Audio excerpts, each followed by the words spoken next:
சகோ வாங்க சகோ, நம்ம போய் சமையல் கட்டெல்லாம் உடைக்கலாம். சமையல் அறையை எதுக்கே உடைக்க போறீங்க?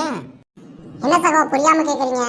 சமையல் அறை இருக்கனால தான் பெண்கள்லாம் அடிமையா இருக்காங்க. அதனால சமையல் கட்டை உடைச்சு பெண்கள் எல்லாம் நாங்க விடுதலை பண்ண போறோம். ஓ அப்படியா? அப்போ உங்க தலைவர் கி வீரமணி வீட்டில் சமையக்கட்டே கிடையாதா, இல்லை இருந்ததெல்லாம் உடச்சி எரிஞ்சிட்டாரா? எங்க தலைவர் வீட்டுல சமையல் கட்டெல்லாம் உடைக்கல, அது நல்லா தான் இருக்கு. சமையக்கட்டை உடைக்கலையா? அப்போ கி வீரமணி வீட்டில் பெண்கள் எல்லாம் அடிமையாக தான் இருக்காங்க. சகோ அது உங்களுக்கு சொன்னா புரியாது சகோ. என்னையா புரியாது? சமைக்கிறது பெண்களோட வேலை மட்டும் கிடையாது, ஆண்களும் சேர்ந்து சமைக்கணும். ஒரு குடும்பத்தில் ஆண் பெண் இருவரும் சமைக்கணும்னு சொன்னால் ஒரு நியாயம் இருக்குது.